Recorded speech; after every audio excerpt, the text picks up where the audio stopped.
Hello, everybody, and a very warm welcome to our audience in the room here at IDS and to our online audience. I'm Melissa Leach, director here, and I'm incredibly delighted to welcome our speaker this evening, Olivier De Schutter. I'll tell you a little bit more about him in a moment.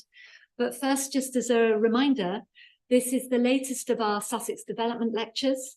And the lectures are an opportunity to hear from some of the very best, highest profile speakers and thinkers in development broadly.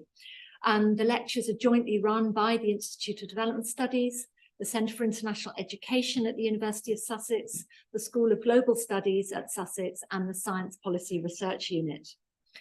We'll have the lecture in a moment, and there will be then plenty of opportunity for Q&A. So be thinking about your questions. And if you're online, you can put them in the Q&A function at the bottom of your screen, and we'll come to you afterwards.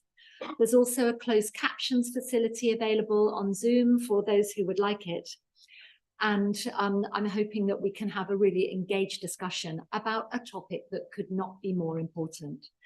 So we're going to be hearing today about a new and pioneering campaign, really, to rethink development around a no-growth scenario.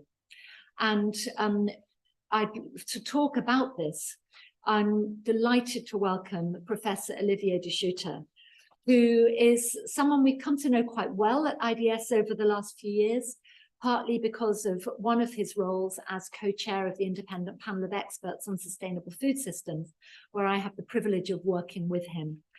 But his more important role, in addition to being a legal scholar, teaching and working at various universities and focusing on economic and social rights, is as a UN Special Rapporteur. He served as the UN Special Rapporteur on the right to food between 2008 to 2014, and he is currently the UN Special Rapporteur on extreme poverty and human rights. And it's an enormous privilege to have him with us here today. And I can think of nobody better to try and pitch what could be an extremely important agenda for our current times. So over to you, Olivier, and a very warm welcome. Okay, thank you very much indeed, Melissa, for this introduction, and it's a great pleasure for me to be here today with you. Let me, before I enter into the substance of our discussion, describe what the context is in which I am now working on this topic of combating poverty without growth.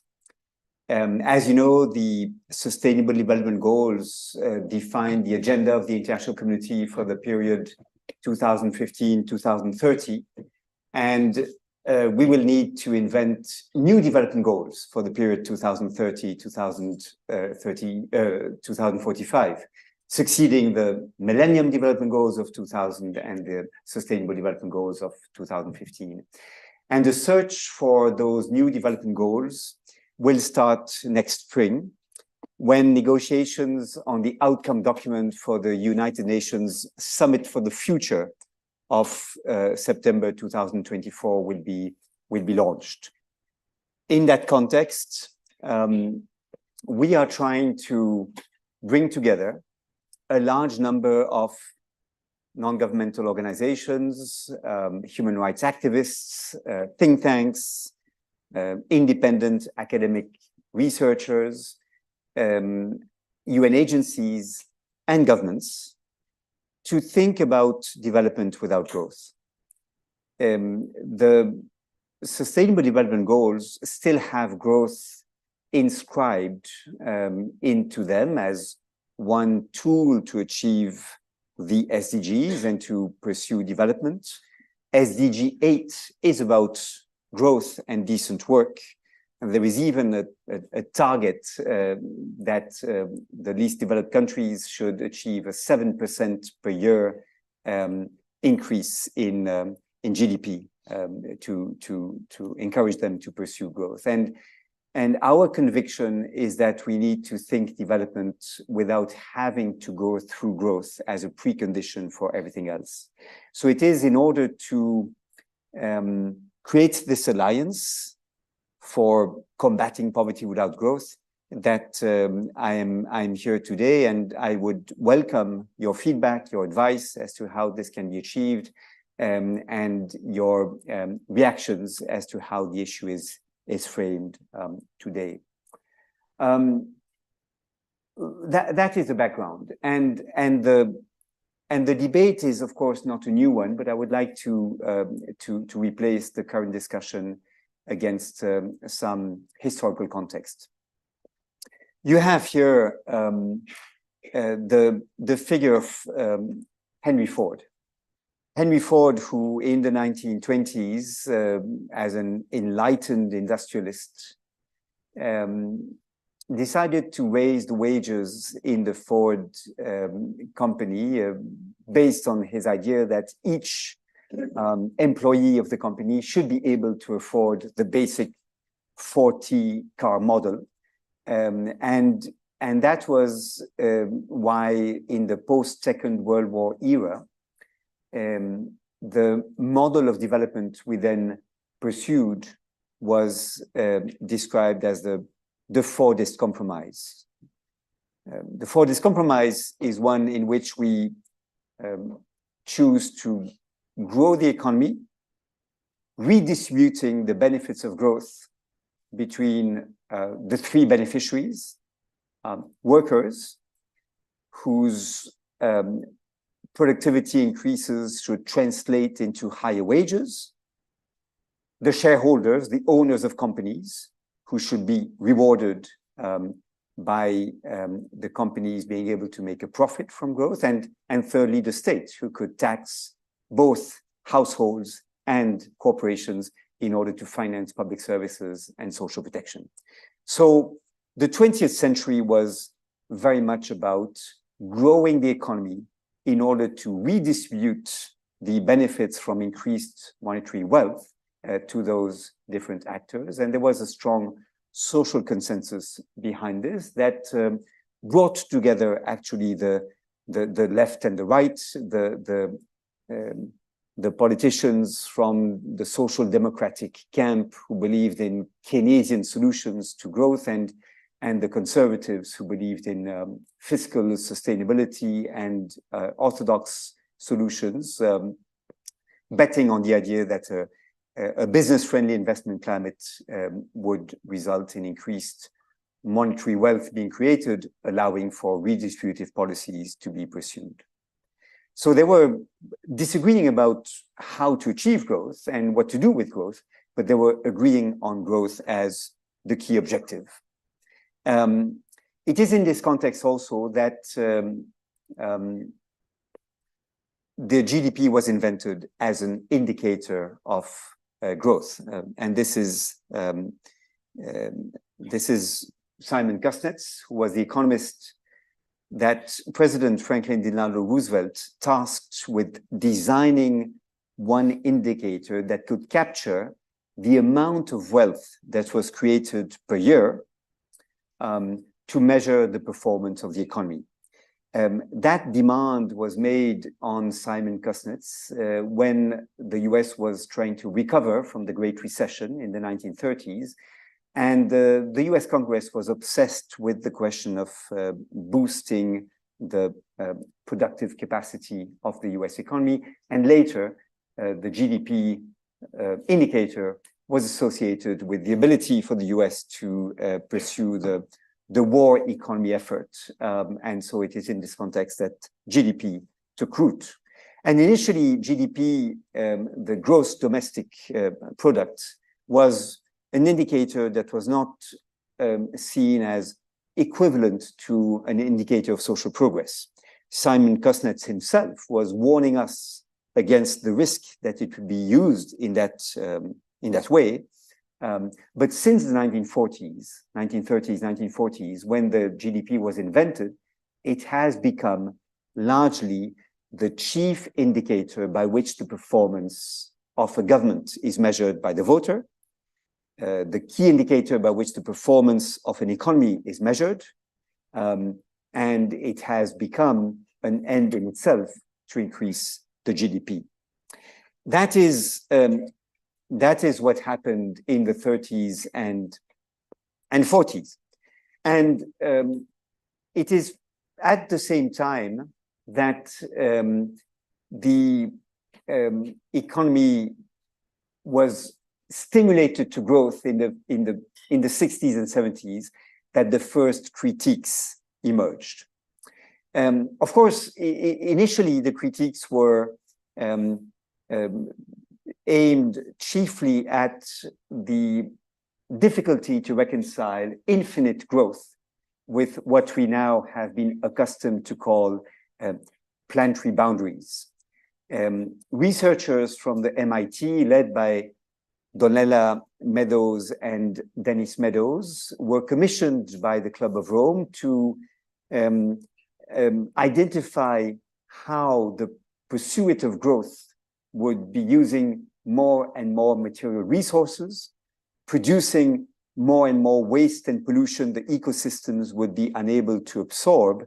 And they used the first computers to model the impacts of growth on the future. And they anticipated that around 2030, there would be a major collapse because of our inability to continue to use resources from the Earth's system and to absorb the waste and pollution created.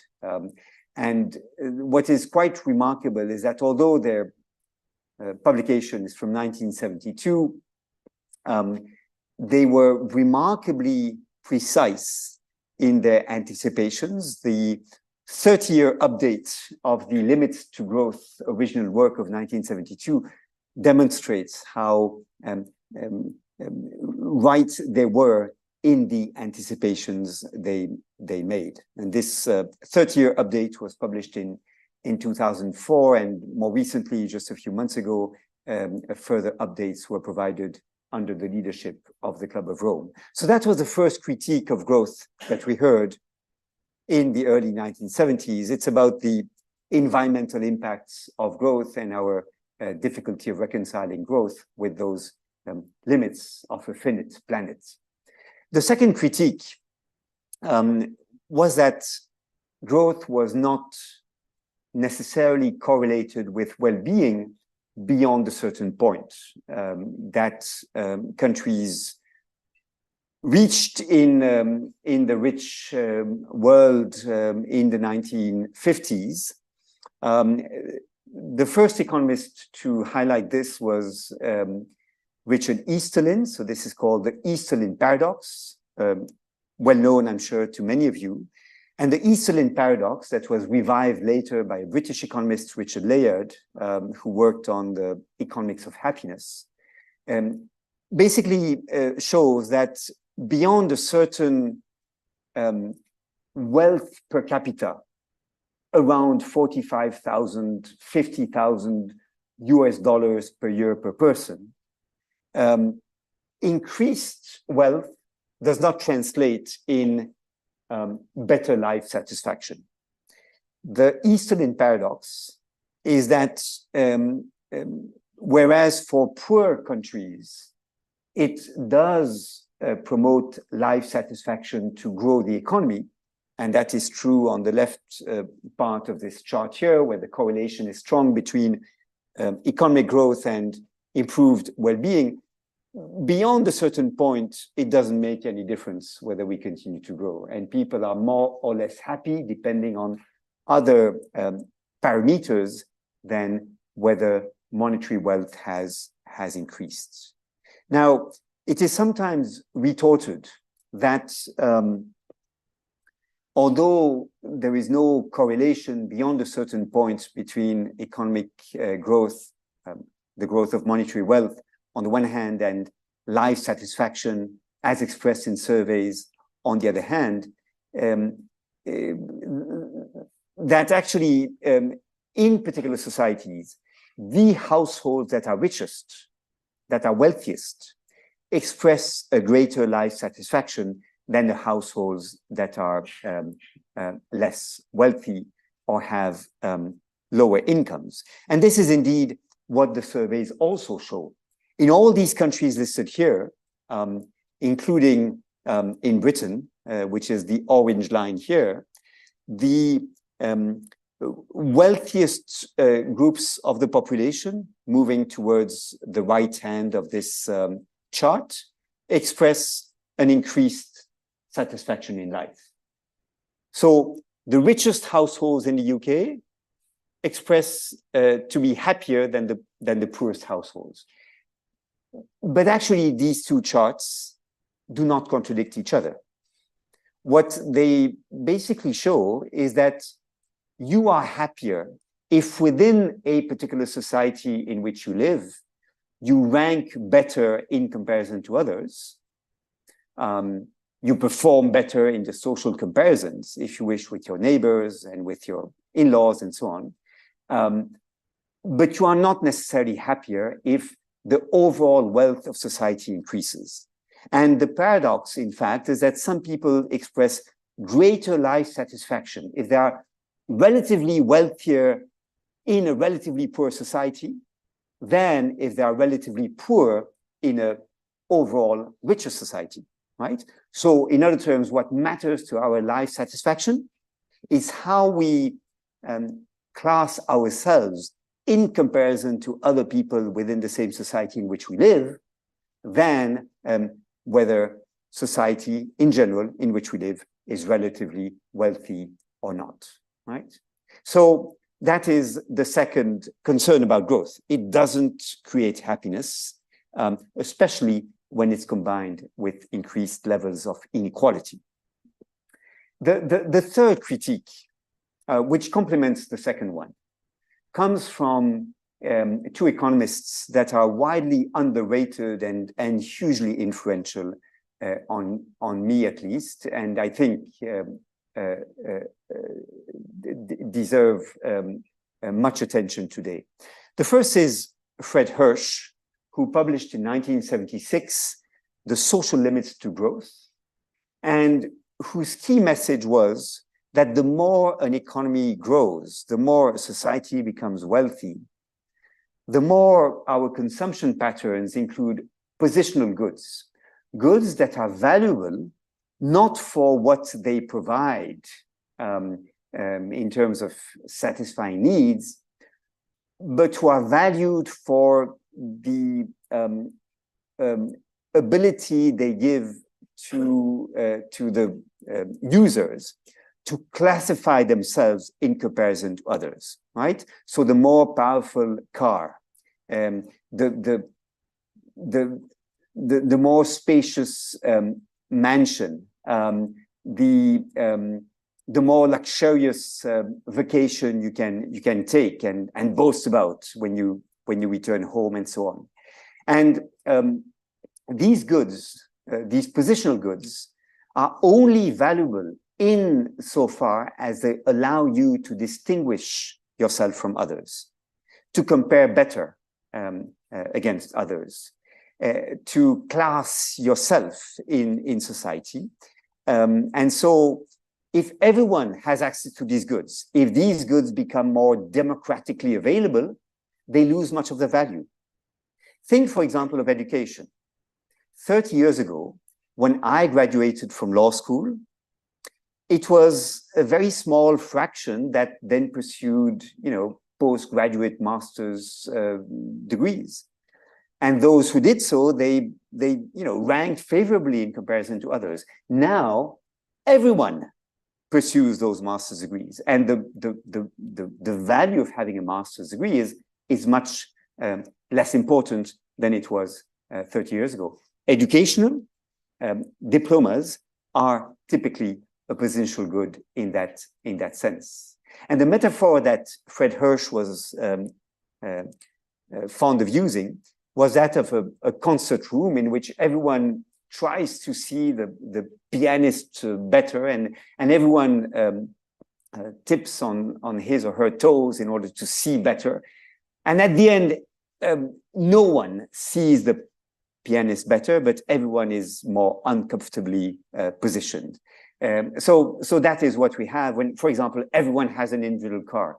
The car is a great thing when it gives you the freedom to move around and allows you to impress your neighbors, giving you a sense of freedom and of social importance.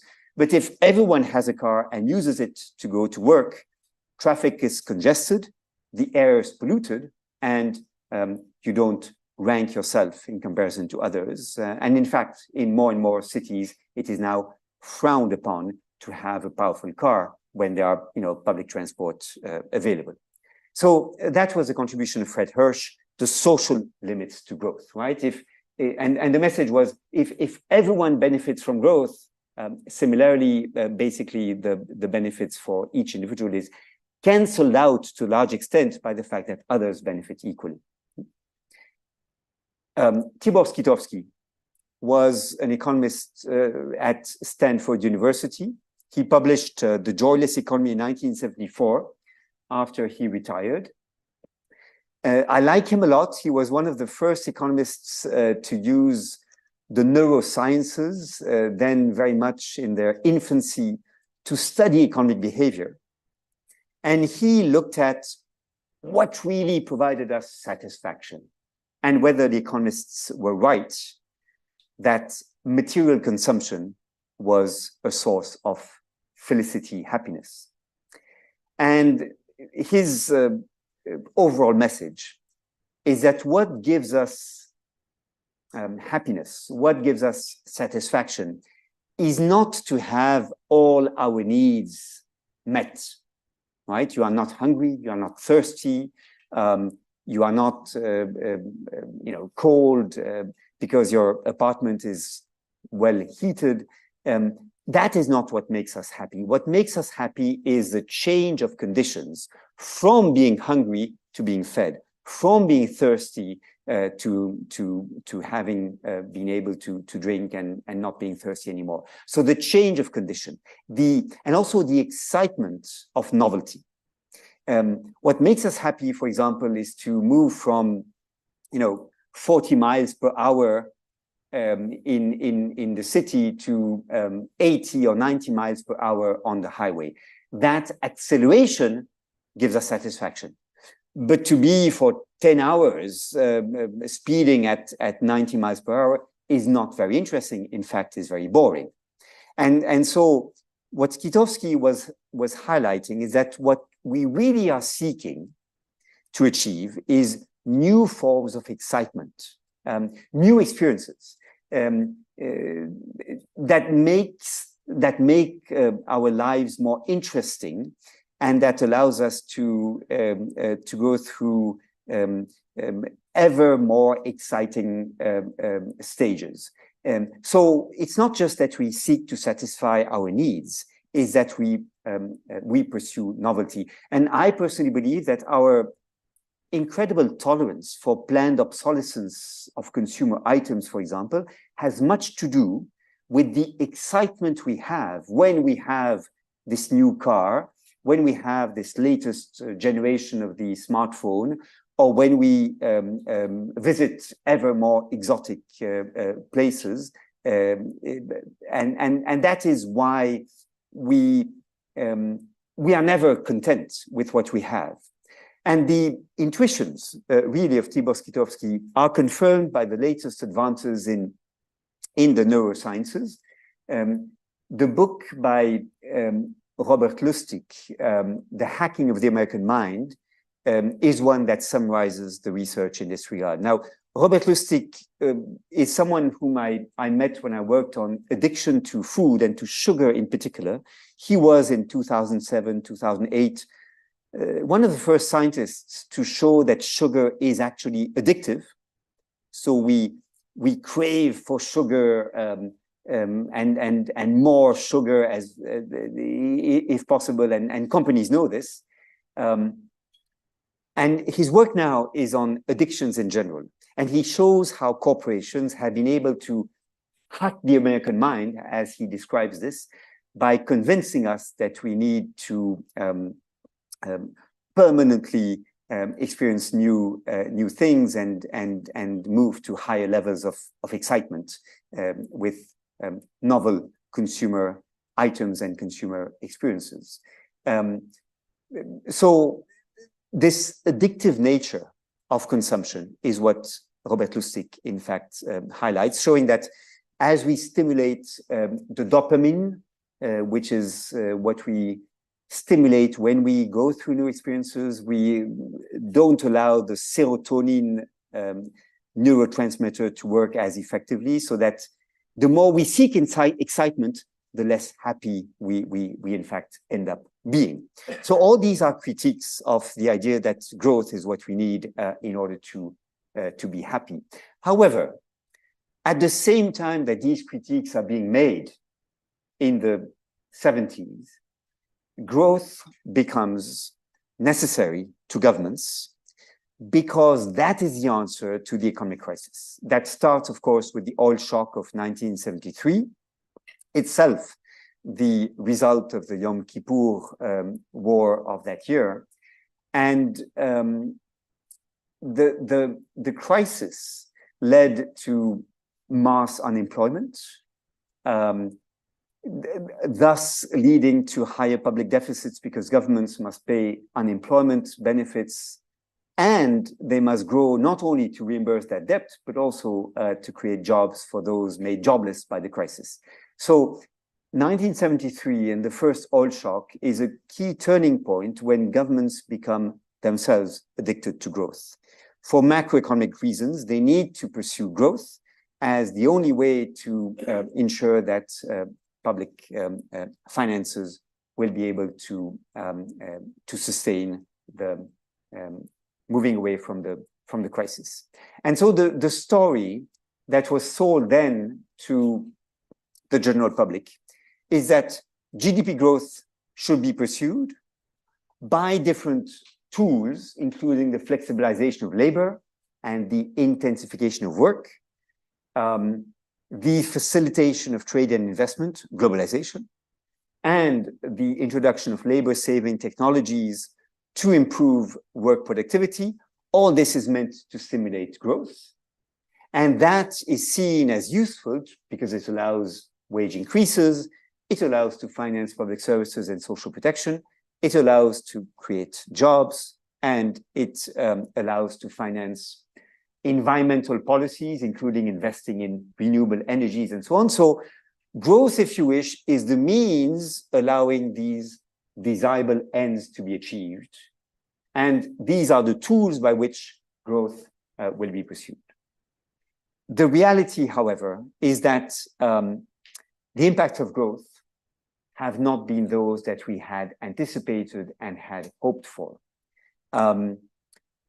In fact, GDP growth has been resulting in wage inequalities, not least because companies have resorted to what may be called informalization from above, precarious work, the casualization of work, the outsourcing of work by large companies that rely on other smaller companies to provide certain services, such as for transport, accounting, and so on. So that is one impact of the growth model we've been pursuing. Another impact is, of course, to stimulate competition between states, including to attract investors. And states have been doing this by reducing taxes on corporate income. But the result is that when investors come in, they contribute much less to the lower economy, and the linkages with the local economy are therefore lost. Growth has resulted in jobs being destroyed because of the introduction of these labor-saving technologies, automation, but also globalization. And it has resulted in environmental destruction. We have many studies showing that the green growth is a myth, that clean and green technologies will not entirely decouple economic growth from environmental impacts. And so that is what we are also paying as a price for the growth we've been pursuing.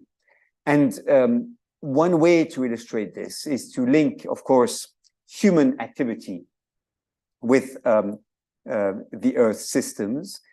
The terminology of the Great Acceleration has been popularized, I think it was about 15 years ago that the term started to be used, linking all this expansion of human activities to the impacts on the ecosystems.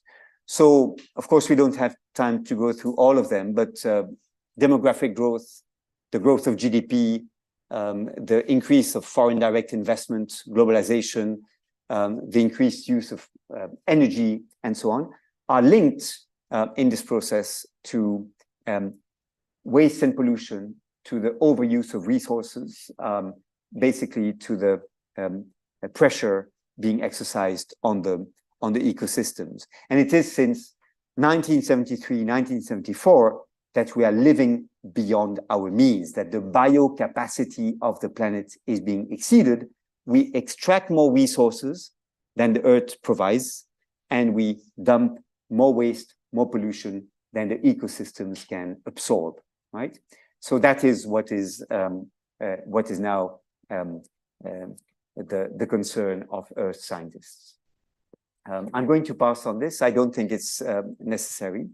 But let me just say one word about the idea of green growth, which since the 1992 summit, UN summit convened in Rio de Janeiro on environment and development, this is the famous Rio +20 summit, much hope has been placed into green growth. And if you read the outcome document of the summit, you will see that it plays a very important role. The future we want is the title of that outcome document. The idea was we can manage with demographic growth and GDP growth, provided we develop the technologies that will mitigate the impacts of the expansion of human activity on the environment, right? Green technologies developed by the best engineers and the research and development departments of companies will allow us to continue to grow without having to face, environmental collapse. I believe this is a myth. And the most recent paper we have exploring this issue is a paper from Jason Hickel and others, published in Lancet Planetary Health this summer. I think it was published in August of this year. And what they do there is they look at 36 industrial countries, 11 of which have managed to absolutely decouple economic growth from greenhouse gas emissions. And that is what is shown here. Unfortunately, the way this shows does not allow us to see the full chart. But what they did is look at these countries between the great financial crisis, post 2009, and the COVID-19 pandemic in 2020. And they look at the trajectory of these countries during those years, showing how greenhouse gas emissions or CO2, carbon dioxide emissions levels have been declining whilst these countries have been growing during those years. Those years were years of relatively strong growth after the great financial crisis and before the COVID-19 pandemic. And so these countries have managed to reduce greenhouse gas emissions despite having growth during that period. So they managed absolute decoupling. But there are two important provisos. First, it's only 11 countries out of the 36 countries examined. Secondly, it only concerns greenhouse gas emissions, right? Not other measures of environmental impact, such as the loss of biodiversity, resource use, or other forms of pollution, other than greenhouse gas emissions.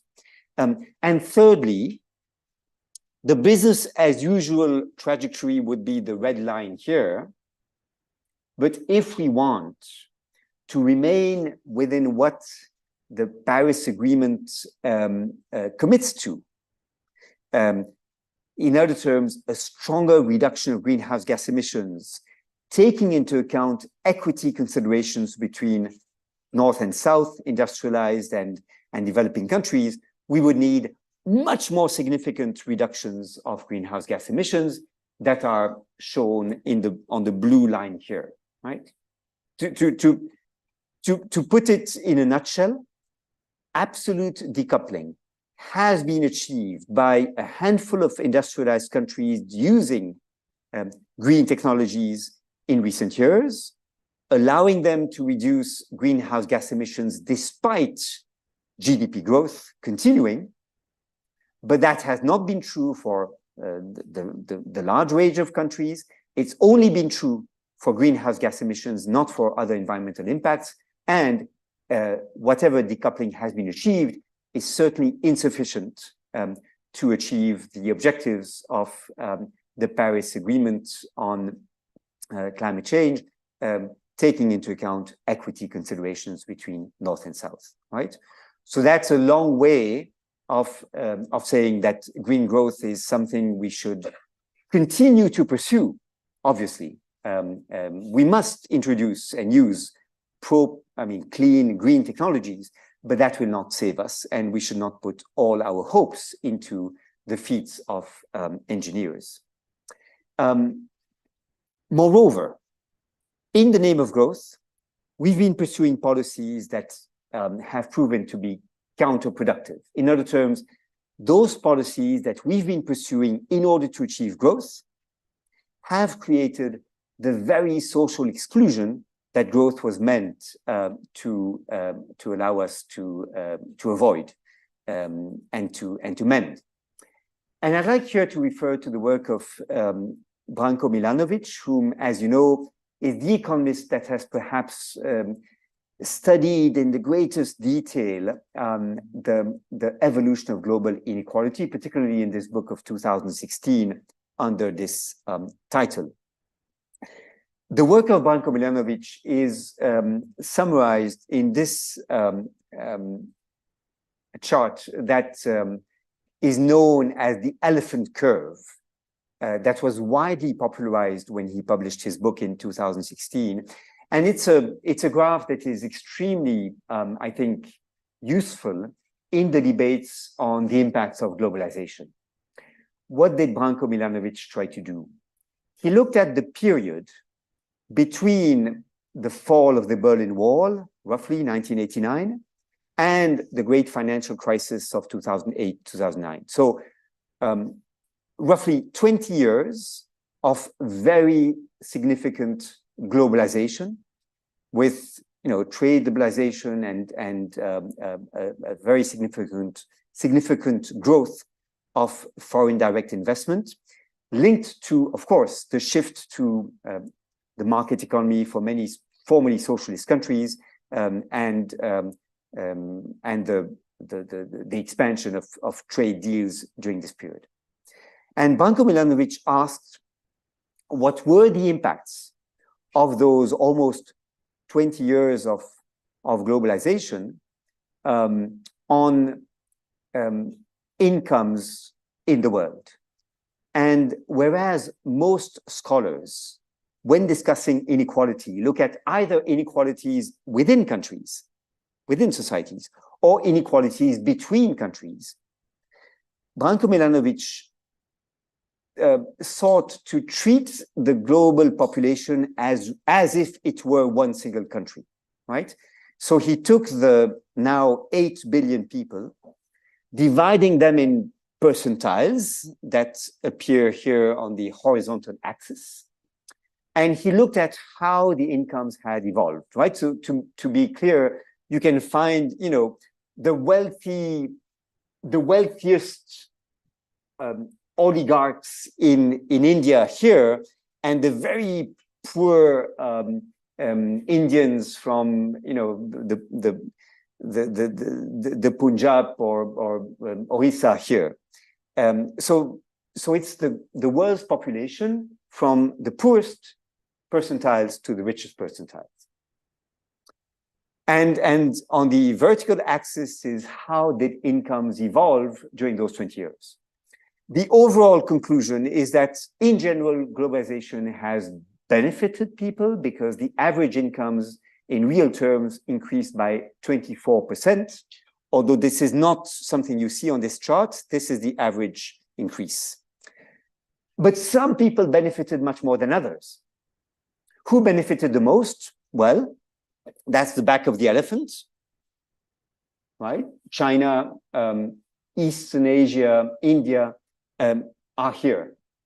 The incomes there increased by 60, 70, 80% even during that period.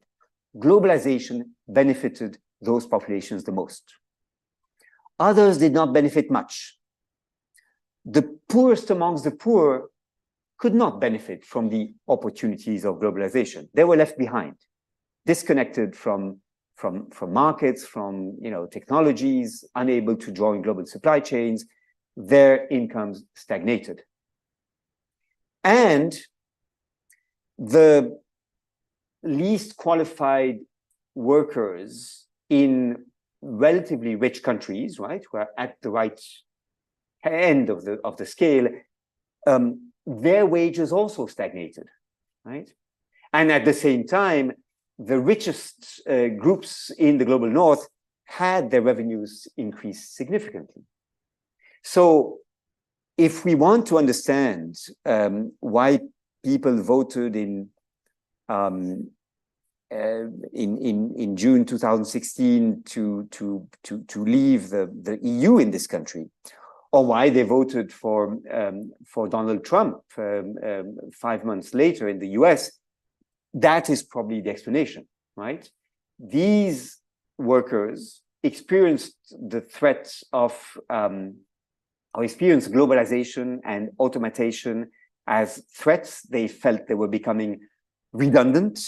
They found that others were fast catching up, and that the richest within their societies were making significant progress whilst they were left behind, right? So globalization has worked, but not for everyone in the same way, and it has led overall to growing inequalities within countries. It's not been spread equally. And in fact, we know, that since the 1980s, inequalities have increased within countries, whereas they had been decreasing since the Second World War, right? I don't have to go into the details here. This is a very well-known story about the ascent of what some people call the neoliberal ethos. It can be illustrated by looking at the share of income that goes to the 50% lowest income earners in societies. This is the UK here. You can see how the share of wealth going to the lowest 50% has been declining in general since the 1980s. You could also look at how much has been gained by the 10% richest. And here you see in the UK how since the 1980s that share has been increasing, right? So that's one of many ways in which we can see the growth of inequalities operating. Anne Keyes and Angus Deaton, in the fantastic book they published, I believe it was in 2020, Deaths from Despair and the Future of Capitalism, they describe the unique phenomenon of life expectancy decreasing for certain segments of the US population. Which segments of the US population? Well, the least qualified workers of white ethnicity have seen their incomes decline during the past 40 years. And as a result, they've been committing more suicides. They've been abusing consumption of alcohol, and they've been using drugs, so much so that their life expectancy has been declining over the years. And And I don't have time to go through the work of Angus Deaton and Keyes, but it's very striking that it is this segment of the US population who are dying from despair. Not those with a college degree, who are not feeling as redundant, not the African Americans or Asian Americans or even Hispanics. And my interpretation is that in these ethnic groups, there is more of a sense of community. People help each other. They rely on solidarity networks that for, the poor whites are lacking. I think that is the social capital in the sense of Robert Putnam is much less, much more eroded for the working class white people in the US. That's my interpretation. Anyway, we could discuss this further, but the general lesson from the work of Angus Deaton and Keyes is that the growth of inequalities has now become so serious in a country such as the US that it is leading people into killing themselves, either literally so by committing suicide or by having lifestyles that are self-destructive, right? So that is also what we are seeing as the price we pay for growth. So the challenge I think we now face is how to escape this addiction to growth, how to reverse the trend, how to think about development without seeing GDP growth as the precondition for everything else. And this is what I describe as the need to combat the ideology of growthism. This is a terminology used by Jason Hickel in particular. And I think there may be 4 priorities in this regard. The first one is to invent new indicators of progress, but more importantly, to ensure they are used by policymakers, because there are many alternative ways of measuring social progress than GDP growth. Many social scientists have devoted efforts to this. There is, a happiness index that has been proposed, a happy planet index. There are well-being indicators developed by OECD and many think tanks and so on. But the problem is the media, politicians, and indeed the general public continue to focus on GDP growth as the indicator we need to use in order to measure whether a particular government has been successful. That is because we continue to see growth as associated with happiness, with increased opportunities for consumption, which is meant to make us happy. We continue to see growth as a precondition for jobs creation, when in fact, jobless growth is what we've been seeing since the 1980s. And whereas we know, the Eames Paradox, that more opportunities for material consumption is not necessarily a recipe for happiness, right? So we need not only to invent indicators of progress that are better related to the subjective experience of happiness, well-being, life satisfaction, but also to make sure that governments are held accountable for that.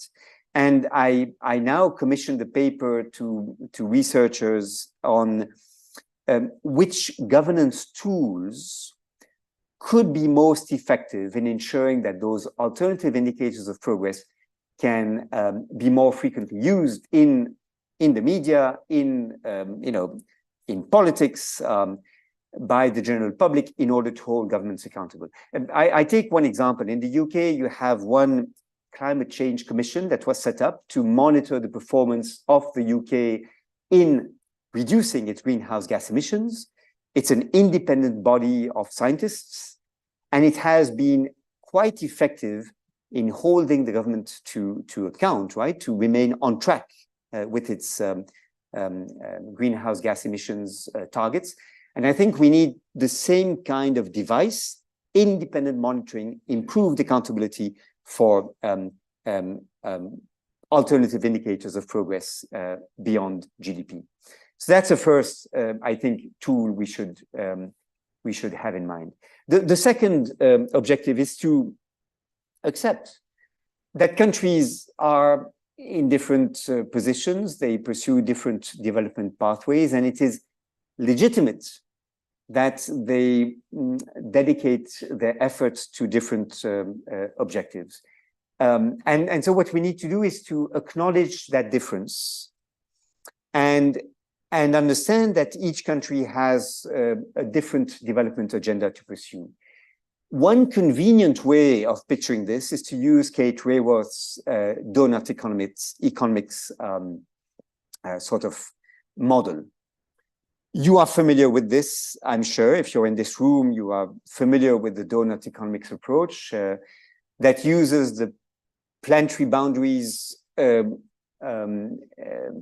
representation of the pressures we exercise on the environment on the one hand, and the social needs we need to satisfy as the inner circle within this donut approach on the other hand, describing the safe space for humanity as between those two limits.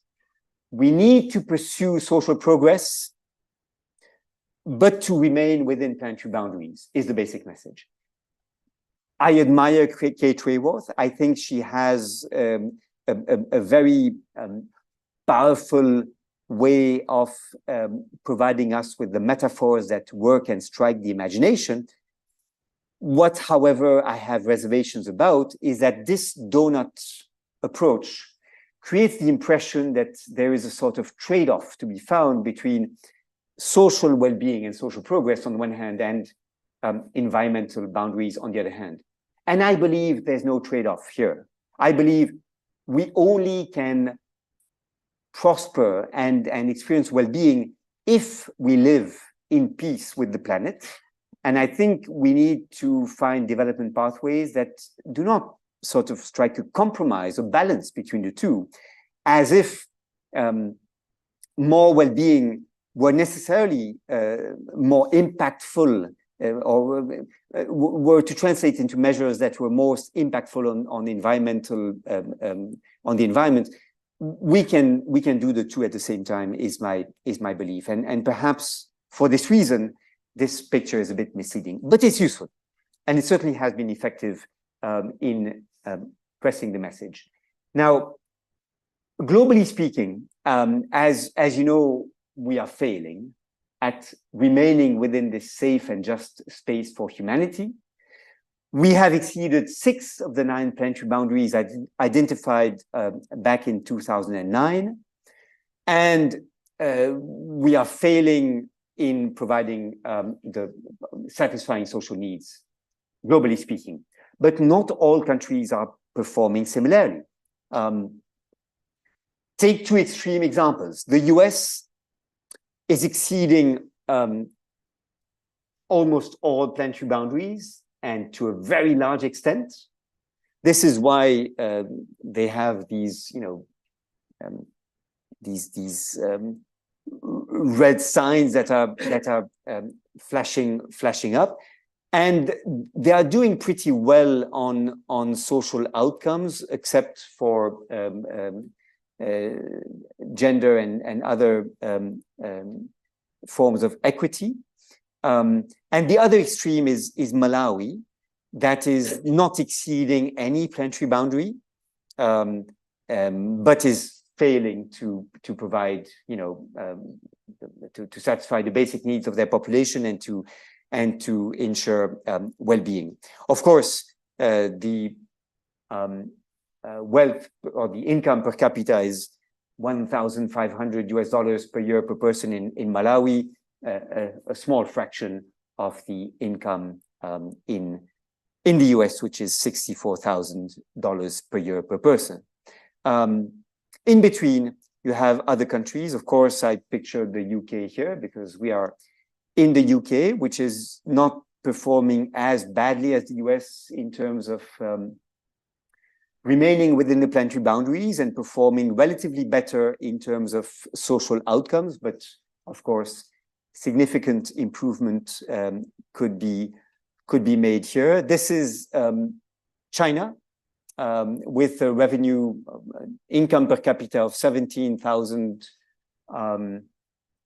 per year per person, exceeding a number of planetary boundaries and not fully succeeding in meeting the social needs of the population. And the best in class is Costa Rica, which is managing a relatively good balance between the two. And I would like to thank Kate Rayworth for allowing me to use these graphs that she sent me. On this chart, you have on the horizontal axis the countries ranked by the extent to which they exceed planetary boundaries. And the vertical axis is the extent to which they satisfy social needs, right? So you perform better from the point of view of meeting social needs of the population if you are high, and you perform better in remaining within planetary boundaries if you move towards the left. So Costa Rica, as I said, is performing well. And obviously, not all countries are ranked alike. So the development pathway each country should pursue is different from country to country, right? And I say this because we, as development experts and advocates for development, we should avoid language that presents one narrative as having to apply equally to all countries. Obviously, this is not the case, although certain parameters should be used perhaps by all countries in a similar way. The efforts that we can demand and expect from them are different depending on the position in which they are. Now, my third point is that human rights, which it is my mandate to try to advocate for, can provide that kind of compass we need. Imagine that we focused all our efforts not into increasing GDP, but towards realizing the right to food and sanitation, the right to housing, the right to health, the right to education, the right to social security. We would do things very differently. We would have a growth much more selective in the kind of investment we make, in the way we use the productive resources of society. And human rights, I believe, should provide this alternative compass that we need. It's also important because human rights go together with the machinery for supervising compliance, right? So if we want to hold governments accountable for pursuing a development pathway that is much more sustainable and pursues well-being rather than economic growth alone, human rights, I think, can be useful to mobilize in this regard. Fourth and finally, we are now leading consultations across human rights groups, environmental NGOs, progressive think tanks, the academic community, unions, but also governments and UN agencies. And the single most important obstacle to this post-growth development pathway we are trying to flesh out is the question of the foreign debt.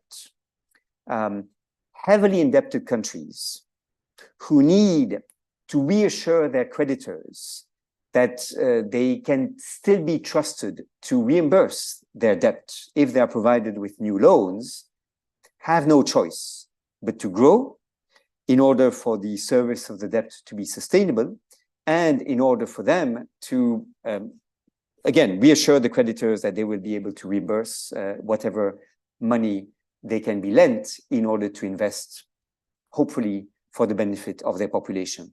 So the debate we currently have on the reform of the international financial architecture and the debt forgiveness and restructuring proposals, I think, is, to to a large extent, the elephant in the room of these discussions.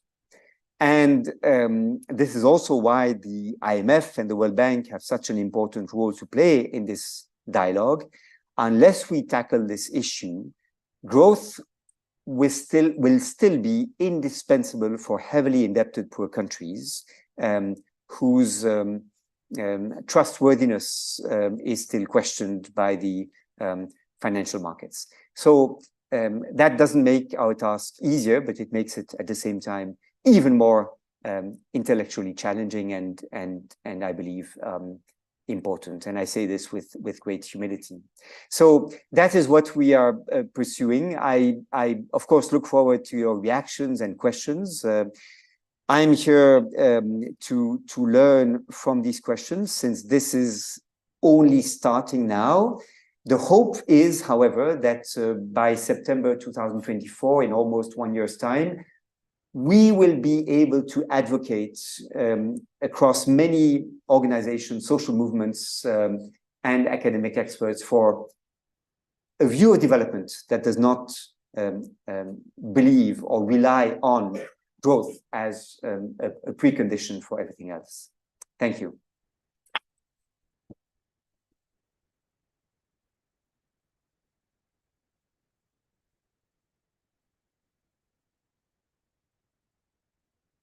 Olivier, thank you so much. That was absolutely wonderful and as compelling as I expected it to be.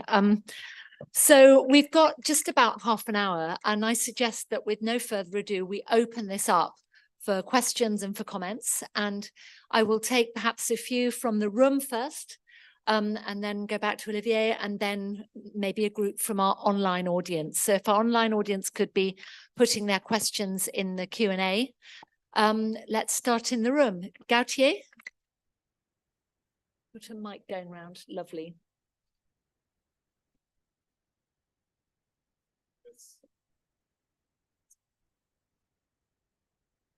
And if people could just introduce themselves as well, so we know who is who. Yes, hi, I'm Gautier Marché. I'm a research fellow here at the Institute of Development Studies. I just had a question about why you didn't mention directly, first of all, thanks for the presentation. Why you didn't mention directly degrowth, because you were talking about Jason Hickel, who moved from Goldsmiths to Barcelona to join the what has now been called the Barcelona School of Ecological Economics, and where there is also this really tradition of thinking, you know, beyond growth. Is there a specific reason why you don't mention that? And particularly with regards to those sectors or those countries that have overshot their planetary boundaries, you know, what is supposed to be done in those particular cases? And degrowth provides, you know, a basis for that. So it's just a general question. Thanks. Okay. No, that's great. Let me go just behind to Tim.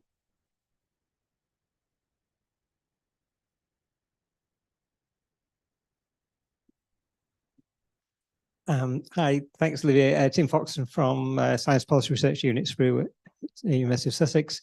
Yeah, thanks very much for your talk, and I'm very much, agreeing with the agenda that you're pursuing about pursuing post-growth.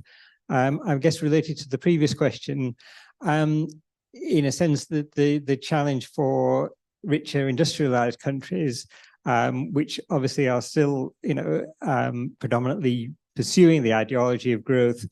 And one of the challenges is that, a lot of the post-growth literature, as you said, argues for much more public provision of basic goods and services rather than private provision, which requires, tax revenues for governments.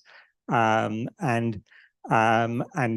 traditionally industrialized countries have said, that we will pursue economic growth, and one of the reasons for that is to generate tax revenues for governments to then spend on public services, because obviously they've been reluctant to tax sort of wealth highly in industrialized countries. So if you could just say a little bit more about also the challenge for richer countries as well as the challenge you've identified for development. Thanks. Great, thank you. Let's go perhaps to Alex. I think was next, and then we'll take, can we do 4? Sure. Right. Yeah. Thanks very much. And thank you for that tour de force. That was really very, very stimulating indeed. My name's Alex Shankland. I'm a research fellow in the Power and Popular Politics Research Cluster here at the Institute, and I lead our Brazil initiative. And I wanted to ask about what, to me anyway, sounded like at least partial silence in this very wide-ranging and stimulating presentation, which is to name and make proposals around redistribution. And I was wondering if that was a strategic, tactical consideration to do with building coalitions, because ultimately there's a question of international justice which has been raised around how do you rebalance between countries that have exceeded boundaries and countries that haven't. But there's also a question of internal inequality, and you highlighted the fact that the growth model we have had in recent decades has been inequality accelerating, but that's not always been the case for growth. So we know that, I mean, if Thomas Piketty and others, if you look at 45 to 73, that's a period of falling inequality and rising growth. My own experiences from Brazil, where in the period where Brazil very significantly reduced both absolute poverty and inequality, you had very strong growth. But critically, that, of course, increases consumption. So there's a double paradox there. One is the politics of how you achieve redistribution, whether internationally or within countries. But the other is what do you do about the fact that historically periods of falling inequality, which you've very powerfully shown we need because we've had so much inequality acceleration, those periods are also periods of rising consumption. And how's your group reflecting on those? Thank you very much. Very good. And I think we'll just have one more. Yeah. Perhaps. Yeah. I just wanted to ask almost a similar question about inequality and how do we address that, because we are witnessing this kind of unequal growth among the countries as well as within the countries. So I was also kind of curious to know what is the prescription for dealing with questions of inequality. Thank you. Okay, good. Right, we've got lots of questions, so we will come to all of you, but perhaps that's enough for now. Okay, I'll stand up to be seen better and hopefully heard better. Thank you for your questions, extremely pertinent and important, and I'll take them in the order in which they were asked. So first of all, on the degrowth proposed by some researchers whom I admire and work with, Jason Hickel is part of the academic sounding board I'm establishing now. It's not only a strategic choice not to speak about degrowth as opposed to growth, although it's also strategic, because I think it creates a fear of having to accept sacrifices and so on, and a return to the past. And I speak about post-growth because I'm agnostic about GDP growth, in fact. If we were to invest in renewable energies, to create bike lanes, to reward farmers practicing agroecology for the services they provide, we may see the GDP increase, and that's great. And at the same time, I want many things to decrease in the rich countries you were referring to. And the ultimate result is either GDP will increase or not. I'm agnostic about that. I'm agnostic about GDP as an indicator. I don't think we should be obsessed with that. I think we should be obsessed with well-being, with the needs of society and future generations. And I think we would be shooting ourselves in the foot, if that's an expression you use in English, if we were to pursue a degrowth agenda, which also for macroeconomic reasons I've alluded to when I spoke about the debt issue, may be a more difficult sell, even in rich countries. In a country such as France, 120% of the GDP public debt, it's very difficult to speak about degrowth.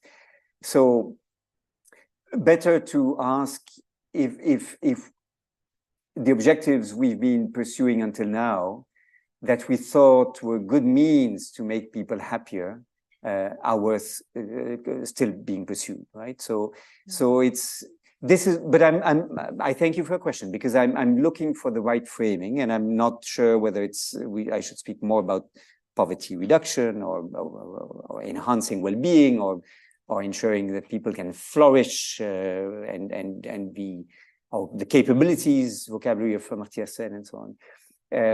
But I'm agnostic about growth, and that's indeed a deliberate choice. The questions from Tim, extremely important, and I'd like to say this, and I'll try to be as rigorous analytically as I can in this kind of context.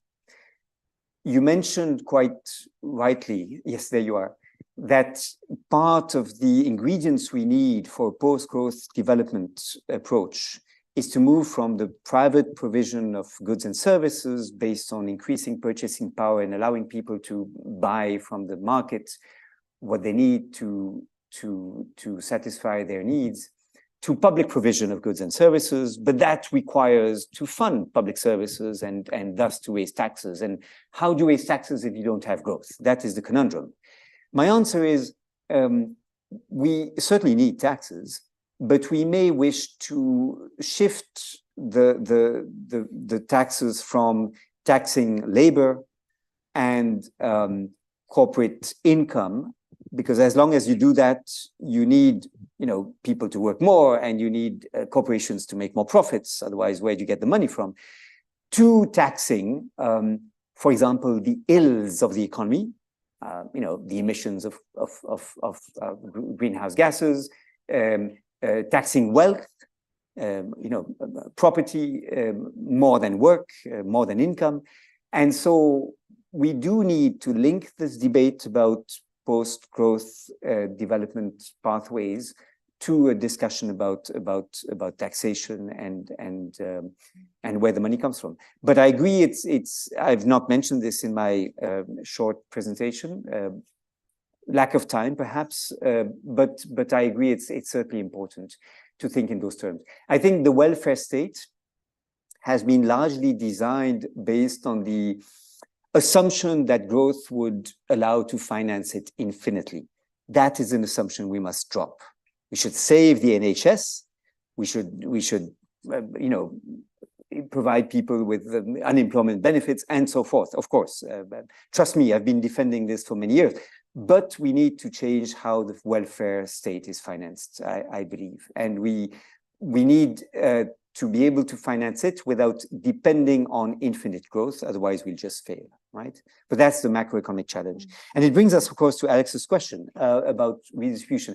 I think to a large extent, growth has been a substitute for an adult debate about redistribution, right?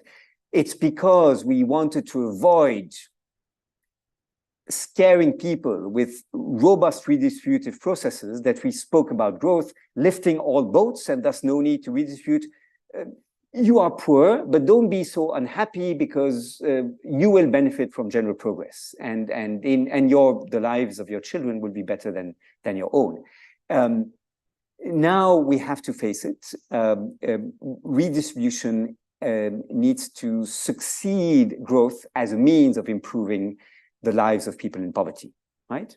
So this is why the work of Kate Pickett and Richard Wilkinson is so important to me, and why I work with them. I think we should be able to describe redistributive policies as policies that are not only benefiting people in poverty, the lowest end of the social ladder, but also the richest people who have much to benefit from a society that is more socially cohesive, where there's more sharing, solidarity, and civic virtue around, and where social capital is better preserved. That may be wishful thinking, and I believe there is maybe something like a level of inequality beyond which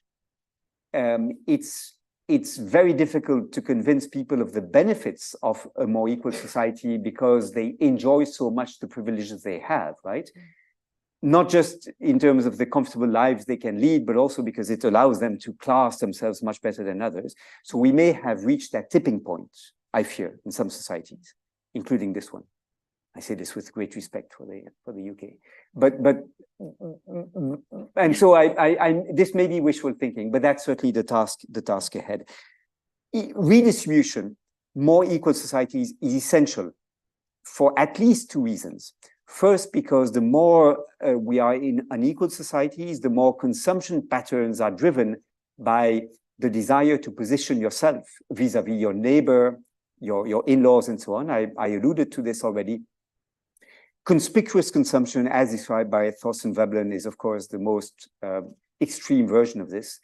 But think about, I mean, my consumption patterns are largely driven by the need to escape, shame and to be, proud of what I provide my children with and how I dress and so on. So I think it's very largely true that if we were in more equal societies, we would be less concerned with our ability to consume. And actually, I'm now preparing a book on work in which I advocate for all people being paid the same hourly wage, not just essential workers being paid relatively better and the traders relatively less well than they are today, but all people being paid the same hourly wage. And believe me, if the CEOs were paid the same thing as the cleaners, they would not rush to use brooms to clean the rooms. Okay. So, and Alex, your question was more detailed and more sophisticated than that, because you also asked about the North-South dimension. And I think you're absolutely right. And it's, for me, a strategic decision I have to make, whether I will bring into the discussion the idea that we need to compensate the global South, if I'm allowed to use this shortcut, for the damage we've caused to them by extracting resources from them to fuel our own growth. Frankly, growth as we've known it is largely based on exploitative relationships between North and South. Studying Brazil, you know this, of course, very well. And I hope to convince governments from the global South to join in this post-growth development pathway search by showing that we have to move away from a colonial pattern in which they only grow for the benefit of economic elites, including large corporations domiciled in the global North. And that's largely what we see. I work with a Senegalese economist called Ngongo Sila, who shows that much of the revenue in the global South is actually pocketed by companies who exploit the resources there and they ship the profits back to the global North, including in tax havens. So it's not in the interest of the South that we pursue the growth as we have it today. So that is indeed part of the agenda. Good. Great. Let's have another quick round. I'd particularly like to hear from some of our students who bring experiences and perspectives on this from many, many parts of the world. And maybe we'll just take 4 or 5 as sort of some quick questions and then allow you to respond. So I think we had one in the middle here.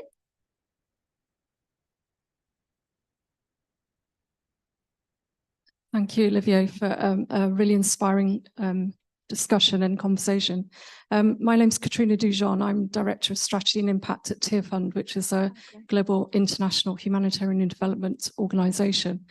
And really encouraged to hear the conversation on well-being and moving beyond GDP, because it's certainly something that we are doing ourselves to actually measure and have just completed some really exciting research across 4 countries in Africa, looking at how we measure beyond GDP using a well-being and a sort of human flourishing set of indicators. I think it's more a sort of practical question to you. You mentioned about the search for the new development goals and that process starting. I just wondered if you could say a little bit more about that and how different agencies, organisations can get more involved in that process. Great. And if we just go behind, got one of our students there.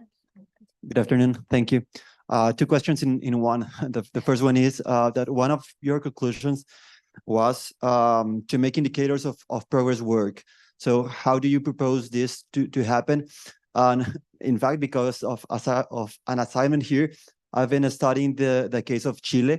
And it's interesting that despite having a good performance in these kind of indicators, for example, the Human Development Index, in 2019, Chile experienced one of the biggest social crisis, and it was rooted also in some socioeconomic concerns. And then this is kind of a specific, but my background and my expertise is on trade, and I understand that the rationale of, that discourse of trade and investment to growth GDP has created a lot of things. And this multilateral system, and its justification and its rationale is to increase economic indicators, but we now have a well-established system. So what do you think, or what role do you think trade and investment can help, not only to economic indicators, but also to general well-being? Okay, great. And we'll have just one more at the front here. You summarize the questions before. Sometimes hard to hear. Okay. Right. Yeah. Thank you. Hi, I'm a master's student here at IDS and I'm from Mexico. So thank you. First of all, this was fascinating. I have a lot of questions, but I will try to be very, very brief. So first of all, my background has nothing to do with economics, and my master's currently doesn't also. So this may be a redundant question to a lot of people in the room, but I'm wondering, what role do a growing population and a longer expectancy of life, what role do those factors play in this non-growth approach? That was the first question. Second of all, because I'm from Mexico, I have to ask, how do non-state actors, especially criminal non-state actors, play a role in this non-growth approach? So you get states to believe in this and to seek this purpose, but how do you get other non-state actors on board from that perspective? And then my final question is, there seems to be a very power, as you said, is at the center of this entire discourse and power dynamics. So my final question is, how do you approach the sort of pedagogy of all of this with the people? Because as you said, it's very embedded patterns, and it's historical, and it's what we're all used to. So even you mentioned about getting governments and other agencies within the governance to use new terms and other indicators, but how do you approach this pedagogy with the people and the common citizen? Thank you. Okay.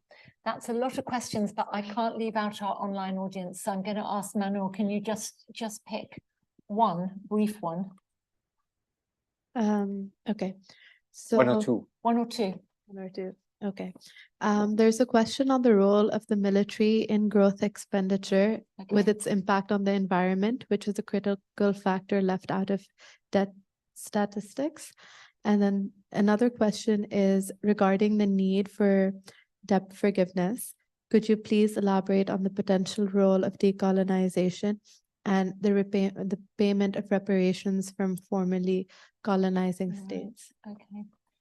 So we've got a lot of very big questions and probably about 5 minutes left. So I'm going to have to ask Olivier just to do a skate through some key points. This is obviously a huge debate which can run and run. So first of all, Katerina, is that I got the name correct? I'd be very interested in your work on alternatives to GDP, beyond GDP indicators in Africa. I think that's really super important, and I'm here to have my work supported by you, right? So you understand I'm using you, right? And please make sure this information reaches me, because I'm now building this project and trying to seek support, including intellectual support from as many people as possible. And my answer to your question, Katrina, and to the second question from Mexico about non-state actors, is the same. I'm now consulting with human rights NGOs, environmental NGOs, development NGOs, but also UN agencies, UNDP, UNCTAD, and so on, Bretton Woods institutions, the World Bank and IMF, and so on, in order to create a sort of alliance, a community of practice, a friends of the process group, to make sure that we are ready in September 2024 with some core messages that these different groups can send in their own name, but using a common and agreed upon vocabulary, so that an alternative is proposed to the business as usual plus alternative that will otherwise be imposed. And I think that's the hope. It's less about the developing countries' agenda against the neo-colonial domination of rich countries. I understand this is part of the debate, but I want especially to show that there's a voice from the ground, right? The social movements against the elites, political and economic elites that are governing the world today.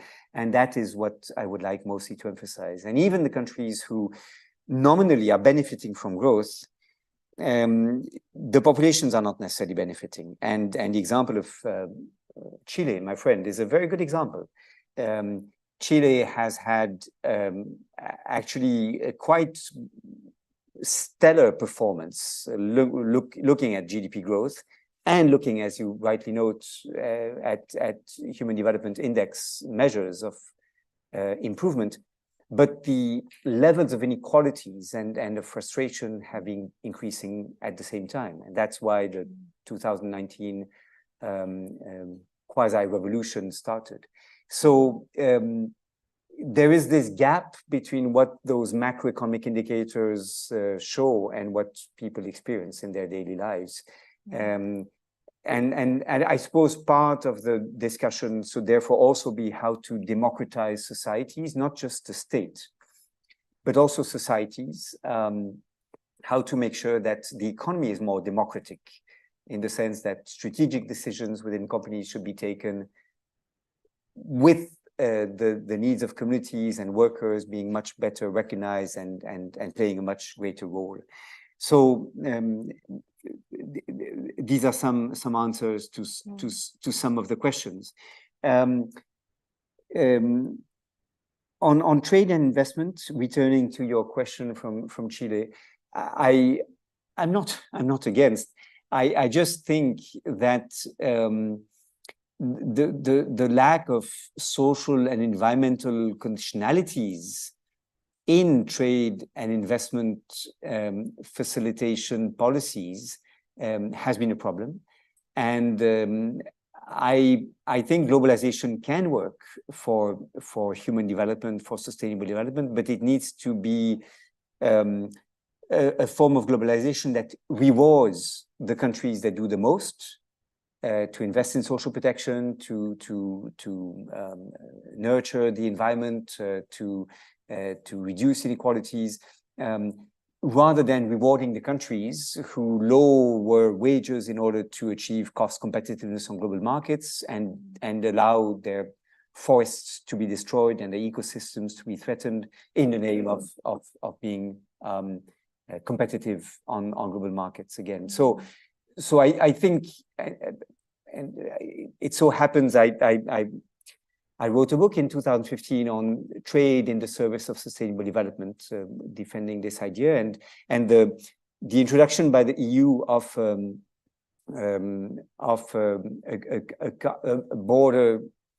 a carbon tax at the border, which is called the carbon border adjustment mechanism, is one indication that we are moving in this direction. And I suspect in the next few years, the EU will also do the same for social rights, the rights of workers, basically imposing higher import tariffs on goods imported from countries that violate the workers' rights rather than comply with the ILO conventions.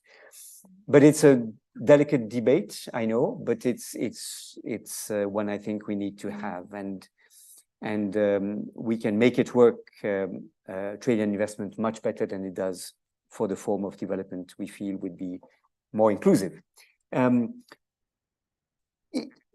I share from the questions posed online that yes, GDP growth is sometimes pursued by countries simply because it allows them to equip their military and to dedicate more resources to military expenditures. So certainly that should be part of the discussion. Countries such as Pakistan are a good example of this.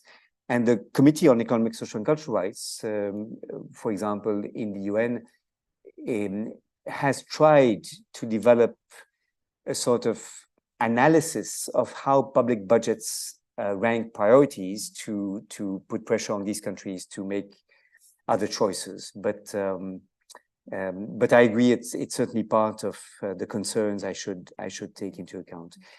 And finally, debt forgiveness. I mentioned this already, so perhaps I cannot answer that last question.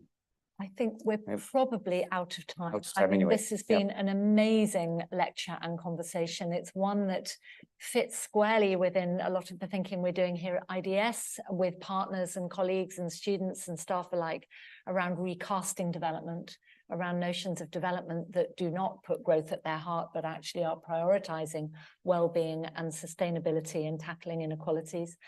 I think what part of the value of the discussion we've just had is to bring up the importance of lived experiences and what social movements have sometimes shown about those who, frankly, have been well ahead of the curve on the kinds of debates about agnosticism, about growth, and about the values in development that now governments and the academic world are catching up with. So I think to what you're saying about building those alliances with the NGOs, with the civil society, with the grassroots movements who've been saying and expressing in different ways many of these same sentiments for a very long time are extremely valuable. And I think you've also made clear to us how much this is a political agenda at a number of levels. Those connections between economic democracy and political democracy are really important.